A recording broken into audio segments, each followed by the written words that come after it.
People pleasers unite. It kept you safe when you were young, but it is not the best way for us to live right now. Hi, I'm Kim. Welcome to my channel. I am doing my best to make my last decades my best decades. I'm 60 and I lead a bit of an unconventional life for a 60-year-old. I am in my last year of grad school. I graduate December of 26 to become a therapist, and I work as a nanny for 4 kids. So, today we're going to talk about people pleasing. I'm sure many of you have heard that term. We're going to talk about how people pleasing kept the younger versions of ourselves safe, why it's not the best way to live right now, and some ways that we can learn to break that response. It's something that's a learned behavior, and it's going to take effort for us to not do it. So, let's start with how we learn to people please.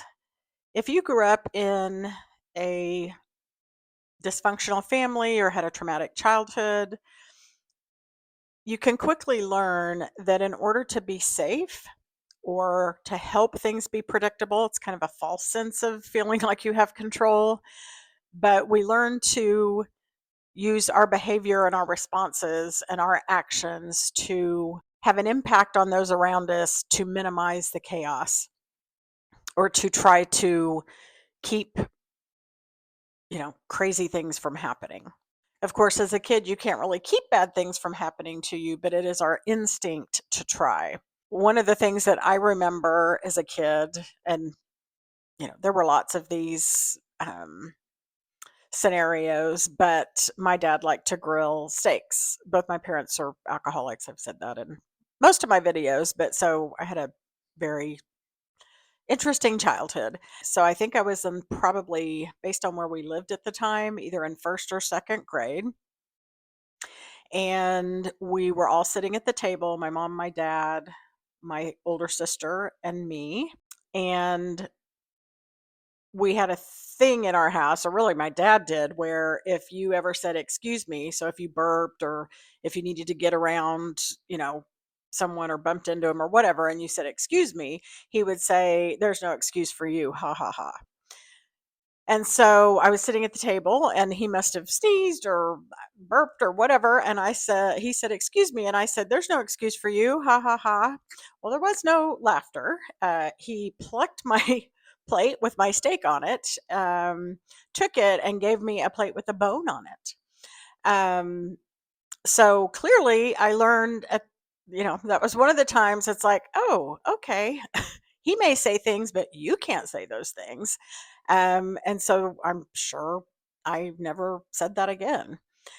Um, so it's a learned behavior in order to keep us safe. And then the problem is when we grow up and we can make our own decisions and we have choices about what we do and when we do it and where we do it and who we do it with, we have this ingrained behavior of putting the other person first constantly and just trying to make them like you and be okay with you. There's a quote here. This is from I am Jen Mann, Mann. I'll put her link on Instagram down below, but this really spoke to me. You didn't learn to people please because you're kind. You learned to people please because being accepted felt safer than being yourself. I don't know if that resonates with anyone like it resonates with me, but I am just learning in the last probably 3+ years that, because everyone would tell you I'm just the kindest person. Much of that, my whole life, has been out of fear of what will happen to me if I'm not kind.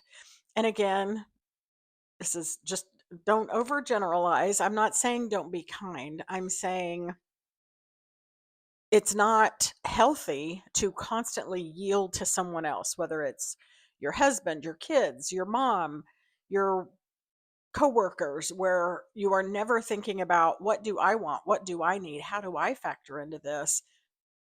But constantly setting that aside, not even having it cross your mind, and always doing what the other person wants or needs. Maybe they haven't even asked for it. You will just go above and beyond to make sure they're okay with you. This becomes our way of operating in the world. And like I said, when we grow up, we don't just shed it like a snake does its skin.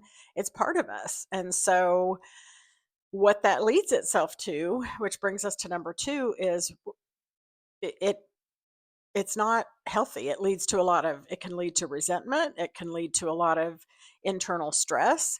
It can lead to, boundary issues where you can't say no. I had the hardest time all of my life up until the last 2 or 3 years of not being able to tell somebody no if they asked me. I remember back when I used to go to a very evangelical church, which I'm not really a fan of anymore, but I was newly divorced. I had 3 kids. They were 6, 8, and 11. And this church had a a Valentine's dinner. It was a small church and for couples. And so, but the people at the church like put it on in the, extra church building where there was a kitchen and a little sitting area, dining area. And I was fairly new to the church too, could I come and work at that, to be one of the volunteers to serve the Valentine's dinner to these couples? Now, mind you, I am like a year out of being divorced, maybe not even that long, 2 years max. I'm still recovering. I've got 3 kids, and I said yes. I look back on that now and I'm like, well, first of all, why would they ask me? That's not cool. But secondly, why on earth would I want to go on Valentine's Day as a newly divorced single person and serve other happy couples? Also, what would I do with my kids? I would have had to have found a sitter for my kids. And thankfully, I have a friend. We're still very good friends that had much better boundaries than me. And I told her, and she was like, "What? You're gonna do that?" And I was like, "Well, I don't want to." And she was like, "Tell them you can't do that." And so I did. It was very hard, but I did go back and be like, "No." So anyway, that's just an example of how, there was a time I wouldn't have gone back and said no, and I would have dreaded it. I would have been utterly miserable. I would have been sad, angry, frustrated, tired, resentful, but I would have done it. So, this is not good for us on the inside when we do things like this. If this looks different and I'm off center, it's because I had to re-record this last part because it got interrupted by a phone call and then I didn't turn my microphone back on. So, it's fine. This YouTubing stuff is not for the faint at heart. So, what we're talking about is how can we help stop that people pleasing response? How can we replace it with taking care of ourselves, being authentic, being sensitive to what we need and how we feel?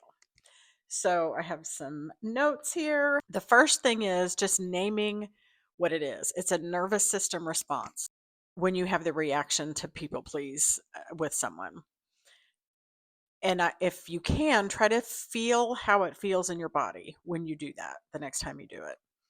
Because it's not just going to be, oh, okay, I recognize I do this, I'm going to stop. That's just not how it works. So when you feel like you're people pleasing, notice where that is in your body. Is it in the pit of your stomach? Does your voice get shaky? Do you feel short of breath? Do you get a headache? Where is it? And that can help you kind of warn you when that is coming. Because a lot of times we're not even aware of it. It's so second nature that it just happens. The next thing would be practice pausing. So if you're having a dialogue with someone and you are about to people please, now that you're aware of it, it's okay to take like 5 seconds and think. As a matter of fact, one thing that is helpful to do is to develop some phrases that you even have typed into your phone or you practice saying every day, which I wrote some down. That doesn't work for me. I can't do that. I'm not available, but I hope it goes well. All of those things are okay to say. You can also say, let me think about it. So if you're unsure and you're not comfortable saying no to someone's face or on the phone or in text or whatever, you can just ask for some time to think about it, or say you need to check your schedule or whatever. And that just allows you to get out of the moment where you're, kind of triggered and about ready to people please, and really think about what is it that you want and need, and what's the best way to answer this or solve this. The next one would be over explaining. Over explaining is a sign of people pleasing.